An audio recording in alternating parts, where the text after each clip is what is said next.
অনেকেই বলবে যে ভাই এই পড়াশোনা ওভার রেটেড, অমুক তমুক, পাবলিক প্রাইভেট ম্যাটার করে না, ভুং চুং টুং চুং, এই চাকরি বাকরি কইরা কি হবে, এই হবে সেই হবে, ব্যবসা কর, অমুক তমুক সেই। ভাই আমি আবার বলতেছি, দেখো আমি এই 30 বছর, আজকে আমার 29 বছর 1 মাস 2 মাস চলে, প্রায় 30 বছরের লাইফে আমি গরিব, নিম্ন মধ্যবিত্ত, মধ্যবিত্ত, উচ্চ মধ্যবিত্ত এবং মোটামুটি ধনী পুরা সব লাইফটাই এক্সপিরিয়েন্স করে ফেলছি। মানে ইচ্ছা মতো একটা মানে বিস্কুটও কিনে খাইতে পারছি না যখন, মানে এটাই আসলে গরিব। মানে কি, ধরো যে আজকে ইচ্ছা হয়েছে একটা কিছু কিনে খাইতে, বাবা মারে বললেও হয়তো বা কিনে দিতে পারছে না, বা আমাদের কাছে হয়তো টাকা ছিল না কেনার মতো। এটা হচ্ছে জাস্ট ধরো এরকম জিনিস এক্সপিরিয়েন্স করে আসছি। একটা ভালো খাতা কিনতে চাইলেও মানে হিসাব নিয়ে বসা লাগছে বাপের, এরকম সময় পার করে আসছি। আবার একদিনের আজকে ইচ্ছা হয়েছে আজকে একটা সিবিআর মোটরসাইকেল কিনবো, কিনে ফেলছি 1 মিনিটের ডিসিশনে। এই জিনিসটা আমি এক্সপিরিয়েন্স করছি। তো আমি আমার জীবনের এক্সপিরিয়েন্স থেকে বলবো, তোমার পরবর্তী লাইফে তুমি চাকরি করবা আর কি করবা না, তুমি ব্যবসা করবা কি করবে না, অমুক তমুক বুং চুং টুং চুং সব পরের আলাপ। আগে তুমি নিজের একটা যোগ্যতা বা নিজের একটা অ্যাচিভমেন্ট আনলক করো, বাকি সব পরে। ধরো তুমি আজকে প্রাইভেট ইউনিভার্সিটিতে ভর্তি হয়ে গেলা বা ন্যাশনাল ইউনিভার্সিটিতে ভর্তি হয়ে গেলা, যেটার মধ্যে তোমার আলাদা কোনো অ্যাচিভমেন্ট নাই, কারণ এখানে অ্যাপ্লাই করলে হয়ে যাচ্ছে চান্স। নিজের কোনো কম্পিটিশনে টিকে আসা লাগতেছে না, বা তুমি নিজের কোনো যোগ্যতা প্রমাণ দিয়ে আসা লাগতেছে না। এটা তো তোমার আসলে এই 20-22 বছর বয়সে এই জিরো অ্যাচিভমেন্ট নিয়ে তুমি ওখান থেকে পইরা উপরে সাকসেসফুল হয়ে যাবা। এইটা যদি তুমি হইতে পারো খুব ভালো, কোনো সমস্যা নাই।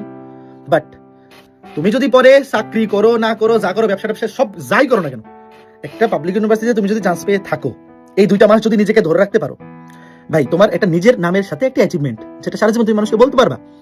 তুমি যারা গরিব, আমি আবার বলতেছি, যাদের জীবনে বহুত টাকা পয়সা আছে তাদের এই মোটিভেশন দরকার নেই আসলে লাইফে। কারণ বাপের টাকা এটা অনেক বড় একটা ব্যাকপুশ। এটাও তাদের কিন্তু নেগেটিভ কিছু না, আমি তাদেরকে ব্লেম দিচ্ছি না। যাদের বাবার টাকা আছে তারা কি বলবো, এটা সৃষ্টিকর্তা তাদেরকে একটা এক্সট্রা সুবিধা দিছে, যে তারা লাইফের শুরু থেকেই এমন কিছু জিনিস পাইছে যেটা তুমি আমি পাই নাই লাইফের শুরুতে। যেমন আমি যখন বুয়েটে ঢুকছি, প্রথম দিন ক্লাস করতে গেছি, তখন আমার স্বপ্ন ছিল বুয়েট থেকে পাস করে চাকরি বাকরি করে একটা গাড়ি কিনবো। আর আমি যখন প্রথম ক্লাস করতে ঢুকবো তখন দেখি আমার অনেক ফ্রেন্ডরা গাড়ি দিয়ে আসতেছে, হ্যারিয়ার গাড়ি দিয়ে। তাও মানে আমার গাড়ির তখন স্বপ্ন ছিল টয়োটা করোলা। আর ফার্স্ট ক্লাস মানে যেটা আমি সব ড্রিম দেখতেছিলাম যে বুয়েট থেকে পাস করিয়া তারপরে কিনবো চাকরি বাকরি করিয়া। আর বুয়েটে প্রথম ক্লাস করতে আমার সেকশনের 2 ফ্রেন্ড বা একজন হ্যারিয়ার গাড়ি দিয়ে আসতেছে। হ্যারিয়ার গাড়ির এখনো মনে হয় দাম 80-90 লাখ টাকার মতো। তো এটা সে একটা এক্সট্রা সুবিধা, ঈশ্বর বলো বা আল্লাহ বলো, সৃষ্টিকর্তা তাকে এক্সট্রা দিছে, তাকে তো ব্লেম দেওয়ার কিছু না। কিন্তু তোমার যদি সেই এক্সট্রা সুবিধা না থাকে, তাহলে তোমার লাইফে উপরে ওঠার একটাই অপশন, সেটা হচ্ছে নিজের যোগ্যতার কিছু না কিছু অ্যাচিভ করা, যেটা দিয়ে তুমি পরবর্তীতে সেল করতে পারবা। সেল করা কিরকম, ধরো আমি বুয়েটে চান্স পাইছি, আমি যখন কারোর সাথে কথা বলতে যাই, আমি যখন বলি যে আমি পরিচয় কি, আমি অভিদত্ত তুষার, আমি BUET graduate, mechanical engineering pass করে এখন নিজে বিজনেস করতেছি। এই যে একটা শুরুতে যে একটা পজিটিভ রেসপন্স, বা কি বলবো, আমি বুয়েটে চান্স পাইছি, আমার অ্যাচিভমেন্ট হয়েছে, আমি এটা তো সেল করতেছি মানুষের কাছে। তো এটা তো আমার অ্যাচিভমেন্ট আছে বলে আমি সেল করতেছি। যদি না থাকতো, আমি যদি আজকে একটা ন্যাশনাল ইউনিভার্সিটিতে তোমার প্রাইভেট পড়তাম, আমি সেল করতে পারতাম? এটা পারতাম না। কিন্তু তার মানে কিন্তু আমি কোনোভাবে এটা বলতেছি না তোমরা এই জিনিসটা নেগেটিভলি নিও না, তুমি ভাইবো না আমি কোনোভাবে প্রাইভেট ইউনিভার্সিটি বা ন্যাশনাল ইউনিভার্সিটি শুরু করতেছি না। আমি জাস্ট যাদের আর 2 মাস হাতে আছে, যারা এই এফোর্টটা দিতে চায়, তাদেরকে একটু মোটিভেট করে ট্রাই করতেছি যে ভাই তুমি আগামী 2টা মাস জাস্ট ট্রাইটা করো, কোনোভাবে হালটা ছেড়ো না।